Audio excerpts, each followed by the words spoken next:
Mense met gemak kon sê hy is met die goue lepel van uitsonderlike talent in die mond gebore. Want waar nou ook al sy hande slaan, verander in beeldskone kuns. Die naam Christian Snyman verskyn dekades lank reeds onderaan skilderye en op gesogte opera-programme, hier en oor die water. Deesdae slaan mense hulle neseiers stikkend om keramiekwonders uit sy hande te bekom. Ons is vir bederf Pretoria toe.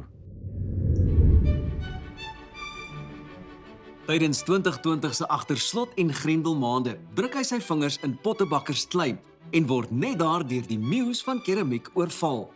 Hy steek kers op by meesters, skuur skouers met grootes en vestig sy reeds gesogte opera en skildernaam Christian Snyman ook in die pottebakkersfeer. Sedertdien verrig en skep hy wonders met fyn blaartjies en randjies en rye uit sy hand. Christian, jou pad met musiek en met kuns kom ook nou van kleintyd af. Ja, veral die skilder en teken, maar die musiek het eintlik eers later gekom. Ek het in die laerskool klavier geneem, maar in die hoërskool eers die koor gejoin en toe kom ek agter my stem is die hardste van almal en ek kon nie inblend nie.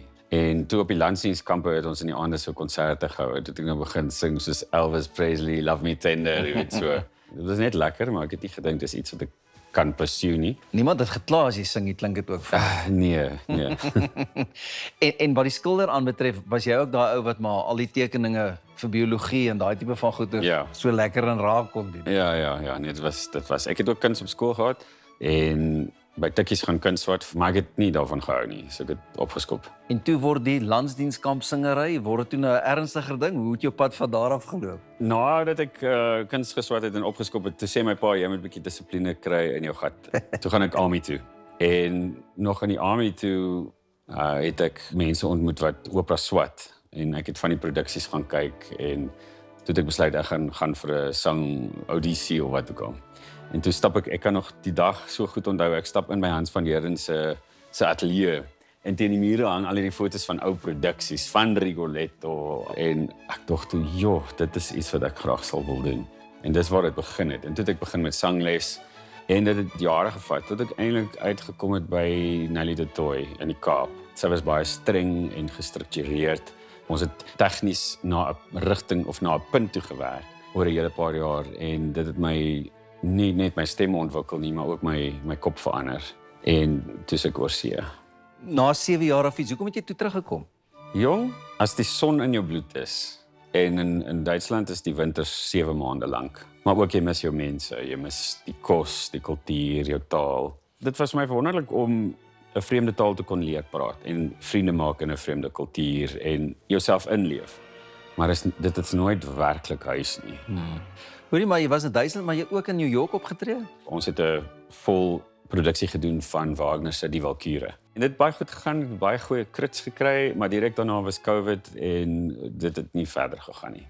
En in Suid-Afrika het jy ook daarom aan 'n paar groot operas kon deel van wees? Ja, as 'n student, soos Tovervlieg, La Bohème, Marriage of Figaro van Mozart en dan toe ek terugkom van Duitsland af, het ek Don Giovanni gesing saam met die Pretoria Sinfonieorkes en dan my groot hoogtepunt vir my was om Scarpia te sing in Tosca in die Staatstheater.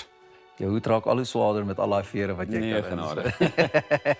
In Engels sê hulle altyd so, when you are content. Is jy op hierdie stadium in jou lewe ook gelukkig? Ek meen, met al die draaie en die swaaie wat ou se lewe gemaak het. Ja, dit was 'n interessante pad.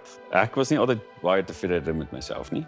Nou hoef ek nie te sing om myself te bewys nie. Ek kan sing omdat ek lief is vir dit en dit geniet, nie omdat ek iets moet bewys nie. Ek is net altyd bang vir complacency. Ek glo mens moet altyd vorentoe beweeg, altyd nuwe goed leer.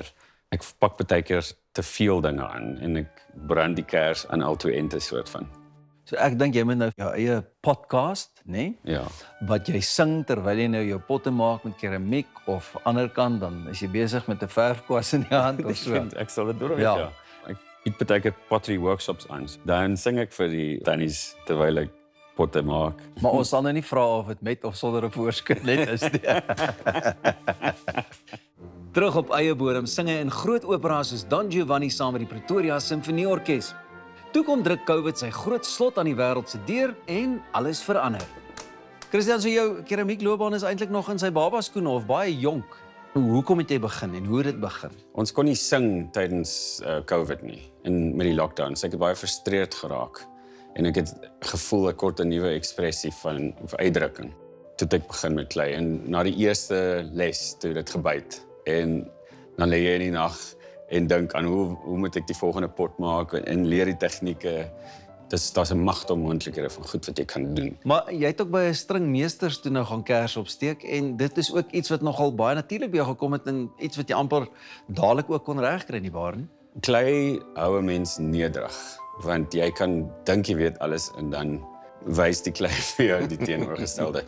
En ek het my eerste leermeester was Sharon Mitri, 'n gestudeerde potter. Dan was ek by Anthony Shapiro in Kaapstad vir 'n rukkie, Michelle Legg in Johannesburg en baie belangrike persoon vir my was Leslie Ann Woods in Sedgefield. Sy het my geleer om handboupotte te maak. En dan ek het nou begin by haar broer, Digby Woods. So 'n wonderlike meester. Dit was seker nie altyd moeilik nie. Daar was dan nou seker ook laat dit makliker begin raak het soos wat jy nou geleer het. Ja, nee, dit raak makliker. Ja. Klink vir my ons kan 'n lyn trek tussen dit en golf, jy weet. Altyd nederig. Sedertdien ring King die fraaiste potte, bakke, kruike en kuns uit sy oond. Wat sy werk so uitsonderlik maak is die wyse waarop hy sy skilder en keramiekkuns kombineer. Beeldskone proteas en varings word met die hand op sy werk geskilder voordat hy dit in die klei verewig. Dis hier waar jy seker baie meer geduld moet hê of sou jy sê die vorm van die pot. Is nog steeds die vorm van die pot. Want die skets kan ek altyd nog afhaal en oordoen. Wat gebeur dan nou met die flops? Ek gaan vir jou wys in die tuin, daar's 'n begrafplaas vir die potte. Okay, cool. Die hele tuin is vol flops. Jou inspirasie van die varings en so aan, beteken dit dan jy het groen vingers ook? Ja, ek moet sê ek is baie lief vir inheemse plante, soos al die bome wat ons hier geplant het en groot liefde vir varings, soveel sodat ek hier by ons ook 'n varingtuin hier in die hoek begin het. Wow. Kom almal uit verskillende dele van die land af en moet nou nie laat dit jou om die bos lei nie. Dit is nie net 3 varings nie. As jy die blare oplig, kyk al daai verskillende soorte klein varingkies. Die nuutste toevoegings moet nog geplant word. So ou met mooi trappies, so dis maar hoekom ek baie nie te mooi diep trap. instap nie. Ja, die kamera span is daar tussen die varings, die dinge maar wow, dit lyk beautiful. Hoeveel spesies sou jy Hier sê? is omtrent so amper 40 spesies net in hierdie areakie daar langs die planthuisie in hier. Ek is 'n lid van die varingvereniging en daarso hulle groei almal varings van spore af en ruil dit uit en ja. Konsertyd is 'n gegewe as jy by die talentvolle man kuier. My hart verlang na die stilte van die wye wywende veld. Lisette, jy ken vir Christian lank? Hoe sou jy hom in kort as mens beskryf? Uit die mooiste hart en lief vir mense en net as 'n operasanger maak hy net hierdie kontak met die gehoor. Hy respekteer elke persoon wat by hom 'n bordjie, 'n koppie, 'n vaas koop, wat by hom 'n skildery koop. Dis Christian. En uiteraard neem ek maar aan dit is ook wat jou hart gesteel het en die oog gevang het. Ek kan nie sonder musiek nie. En mense verstaan nie as jy op daai vlak so voel oor jou kunsvorm nie. En Christian is die enigste persoon wat ek nog teëgekom het wat waarskynlik nog meer passievol is. As ek wil viool oefen tot 12:00 die nag, is dit heeltemal in orde. Daar's nie klagte nie en dit kan vals wees.